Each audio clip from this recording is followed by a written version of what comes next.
Good morning, students. Today's topic is Microsoft Excel. Microsoft Excel के basics के बारे में हम पढ़ेंगे। Microsoft Excel है क्या, डेटा टाइप्स क्या हैं, इसके एग्जाम्पल्स क्या हैं और Microsoft Excel के क्या क्या पार्ट्स हैं। So let's start. Microsoft Excel क्या है? ये एक एप्लीकेशन सॉफ्टवेयर है जो डाटा को टेबुलर फॉर्म में स्टोर करता है। टेबुलर फॉर्म मीन्स टेबल की फॉर्म में, एक टेबल में जिसमें के अंदर रोज और कॉलम होते हैं। तो माइक्रोसॉफ्ट एक्सेल डाटा को टेबल की फॉर्म में स्टोर करने में हमारी हेल्प करता है। स्प्रेडशीट क्या है? ये एक कंप्यूटर एप्लीकेशन है जो डाटा को स्टोर करने में मदद करता है। स्प्रेडशीट के उदाहरण क्या है? Microsoft Excel, Libre office कैल्सी, Google sheets.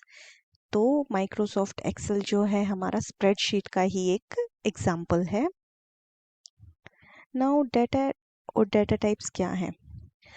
हर वस्तु, जो भी हम चीज़ें देखते हैं वो एक ऑब्जेक्ट है, एक वस्तु है और उनके कुछ ना कुछ फीचर्स होते हैं, एट्रीब्यूट्स होते हैं जिनकी एक फिक्स वैल्यू होती है, एक कुछ वैल्यू होती है जिसको हम डाटा कहते हैं। जैसे ये एग्जाम्पल देखते हैं, ये एक स्टूडेंट है, एक स्टूडेंट को भी हम ऑब्जेक्ट कंसीडर करते हैं।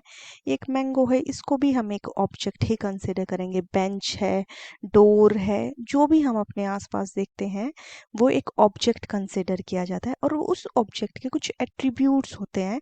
एट्रीब्यूट्स मीन्स कुछ फीचर्स होते हैं या विशेषताएं होती हैं। जैसे ये स्टूडेंट की क्या क्या विशेषताएं हो सकती हैं? इसका नाम क्या है, इसका एज क्या है, इसका फेवरेट कलर क्या है, इसका रोल नंबर कौन सा है, किस क्लास में पढ़ता है।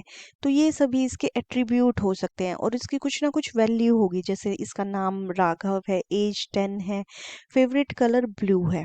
सेम मैंगो एक ऑब्जेक्ट है जिसका नेम क्या है, टाइप क्या है, टेस्ट क्या है, कलर क्या है, उस सब की भी कुछ ना कुछ वैल्यू है। नेम मैंगो है, टाइप क्या है, फ्रूट है, टेस्ट कैसा है, स्वीट है, कलर येलो है। तो ऐसे हर ऑब्जेक्ट के हमारे कुछ एट्रीब्यूट्स होते हैं जिनकी कुछ वैल्यू होती है। उस वैल्यू को ही हम डाटा बोलते हैं। किसी भी ऑब्जेक्ट के एट्रीब्यूट्स की कुछ वैल्यू होती है जिसको डाटा कहते हैं। जैसे अभी एग्जांपल मैंने बताया, ऑब्जेक्ट एक स्टूडेंट ऑब्जेक्ट है, इसके एट्रीब्यूट्स क्या क्या हो सकते हैं? एट्रीब्यूट्स मीन्स फीचर्स या विशेषताएं। नेम क्या है, क्लास क्या है, रोल नंबर क्या है, फादर्स नेम, फोटो। फोटो भी डाटा उसका एक डाटा टाइप होता है और डेट ऑफ बर्थ। ये सभी हमारे कुछ इसके उस स्टूडेंट से रिलेटेड डाटा है। ये सब हमारे स्टूडेंट जो ऑब्जेक्ट है उसके कुछ एट्रीब्यूट्स हैं, फीचर्स हैं।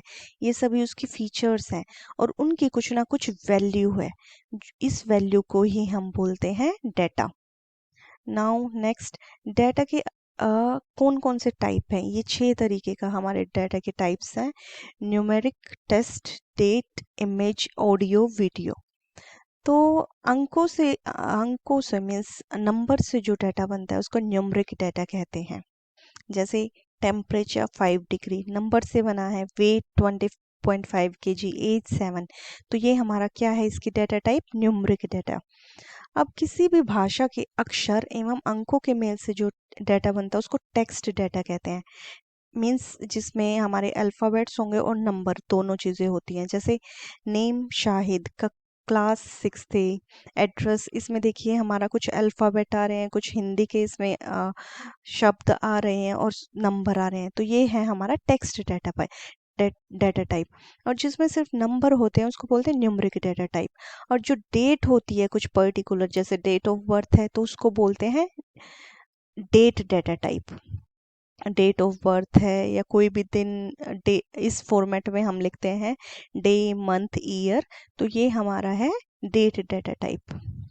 अब एक जैसे आधार कार्ड है, इसको हम अगर देखें तो इसमें कौन कौन से डाटा टाइप है? ये एक हमारा कोई सिंबल है, तो ये इमेज है, इमेज डाटा टाइप है। ये यहाँ पे नेम लिखा हुआ है, ये क्या है? टेक्स्ट डाटा टाइप है। Date of birth, date, month, year format में है, ये हमारा डेट डाटा टाइप है। और यहाँ पे एक ये QR कोड होता है, ये क्या है, नंबर्स के फॉर्म में है, तो ये हमारा न्यूमरिक है, और ये फोटो है तो ये भी इमेज डाटा टाइप है। नाउ माइक्रोसॉफ्ट एक्सेल हमारा ऐसा दिखता है। इसमें सबसे ऊपर होता है टाइटल बार, जहाँ पे हमारा डॉक्यूमेंट का नाम होता है। हम किसी भी नाम से सेव करेंगे वो हमें सबसे ऊपर दिखाई देगा। ये हमारे कुछ बटन्स होते हैं जिनसे हम इसको कंट्रोल कर सकते हैं। क्लोज करने के लिए क्रॉस, मिनिमाइज, मैक्सिमाइज बटन्स। यहाँ पे ये हमारा ऑफिस बटन है। यहाँ पे ये हमारे क्विक एक्सेस टूल बार है, अपनी फाइल को सेव करने के लिए, अनडू रीडू करने के लिए। अब नेक्स्ट इज ये रिबन है, जहाँ पे हमारे सारे के सारे टूल्स हैं जिसकी हम हेल्प से अपने अ, जो भी शीट बनाते हैं उसको फॉर्मेटिंग करते हैं। नेक्स्ट है नेम बॉक्स, मींस जो भी हम अपनी सेल सेलेक्ट करेंगे वो हमें यहाँ पे दिखेगी। ये है हमारा फॉर्मूला बार। अब हमने देखा कि माइक्रोसॉफ्ट एक्सेल टेबल की फॉर्म में होता है। टेबल में क्या होती है, रोज एंड कॉलम, जो हमारी ऐसे होती है, इसको बोलते हैं वर्टिकल, ये कॉलम है, और जो हॉरिजॉन्टल होती है उसको बोलते हैं रो। तो यहाँ पे हमारे ये कॉलम की हेडिंग है जो डिनोट होती है ABCDEFGHI से, और ये हमारी रो की हेडिंग्स होती हैं जो डिनोट होती है काउंटिंग से, 1 2 3 4 5 6 7 8 9। कॉलम रो समझ में आई होप आया। नाउ ये हमारे शीट टैब स्क्रॉलिंग बटन्स हैं, मींस मल्टीपल शीट्स होती हैं उससे नेक्स्ट या प्रीवियस ओपन करने के लिए।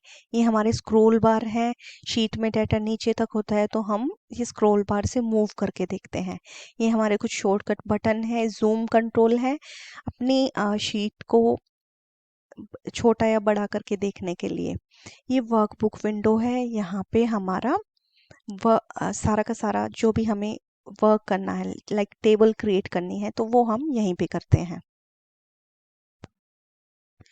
जैसे MS वर्ड में हम अपने डॉक्यूमेंट की फॉर्मेटिंग करते हैं, तो ये सब हम फॉर्मेटिंग कर सकते हैं। लाइक हम जो भी टेबल में डाटा लिखेंगे वो कैसा दिखेगा। तो ये हमारा जो येलो से है रो डिनोट कर रहा है, और जो ब्लू वर्टिकल ऐसा बनता है उसको ये कॉलम डिनोट कर रहा है। फॉर्मूला बार में हम फॉर्मूला टाइप करते हैं, और एक जो ये एक छोटा बॉक्स दिख रहा है इसको हम बोलते हैं सेल। तो मल्टीपल सेल से बन के मिलके हमारी टेबल बनती है। यहाँ पे हमारी शीट्स हम ऐड कर सकते हैं, और मल्टीपल शीट्स हमारी एक वर्कबुक में या एक फाइल में हो सकती हैं। अब इसमें जो इम्पोर्टेंट चीज़ है वो ये है कि सेल एड्रेस कैसे डिनोट होता है। सपोज़ हमारी ये वाली सेल हमने सेलेक्ट की है, अभी मैं ओपन करके दिखाती हूँ कैसे करेंगे। इससे पहले हम ये देख लेते हैं पार्ट्स ऑफ एक्सेल। रो अभी मैंने बताया नंबर से डिनोट होती है, रो नंबर से, और जो कॉलम है वो हमारी अल्फ़ाबेट से डिनोट होती है, और सेल क्या है जहां हम अपना डाटा को स्टोर करते हैं। सेल एड्रेस क्या है, जिसमें पहला कॉलम नेम आता है बाद में रो नेम आता है। ये कैसे है मैं अभी बताती हूँ। फॉर्मूला बार है, डाटा पे जो फॉर्मूला अप्लाई करना है वो फॉर्मूला बार में लिखते हैं, यहाँ पे लिखते हैं। अभी कैसे माइक्रोसॉफ्ट एक्सेल को ओपन कैसे करेंगे, सर्च में जाके हम टाइप करेंगे एक्सेल, और ये हमारा इस पे क्लिक कर देंगे। क्लिक करने के बाद हमारा माइक्रोसॉफ्ट एक्सेल ओपन हो जाएगा। इस पे ब्लैंक वर्कबुक पे हमने क्लिक किया, मैक्सिमाइज कर लेते हैं शीट को ताकि अच्छे से हमें अपीयर हो। अब मैंने बताया कि हम सेल, कोई भी सेल का सेलेक्ट करते हैं तो यहाँ पे जो सेल एड्रेस है वो चेंज हो रहा है। तो सेल एड्रेस किस बेसिस पे हुआ, सबसे पहले वो किस कॉलम में है, बी कॉलम में है, बी कॉलम में है और सेकंड रो में है, तो इस सेल का एड्रेस क्या होगा, B2। हर सेल का एक यूनिक एड्रेस होता है, उसके बेसिस पे हमारी आगे फर्दर कैलकुलेशन की जाएगी। तो हमें ये बहुत ध्यान से अच्छे से देखना है कि सेल एड्रेस कैसे हम फाइंड कर रहे हैं। नेक्स्ट मैंने ये सी कॉलम में फिफ्थ रो में एक सेल को सेलेक्ट किया, तो इसका एड्रेस क्या हो गया, C5। सिमिलरली पहले हम कॉलम लिखेंगे उसके बाद रो लिखेंगे। जिस कॉलम में हमने सेल को सेलेक्ट किया पहले वो लिखा, उसके बाद वो जिस रो में आ रहा है वो लिखा। जैसे अभी ये सेलेक्ट किया मैंने, ये किस कॉलम में है, बी में, और किस रो में, 1 में। सपोज ये किस कॉलम में है, बी में, और किस रो में है, 6 में, तो इसका एड्रेस हो गया B6। तो ये हमें फर्दर हमारी कैलकुलेशन करने के काम आएगा। ये मैं आपको नेक्स्ट वीडियो में बताऊंगी। आई होप ये आपको सभी को समझ आया। Thank you.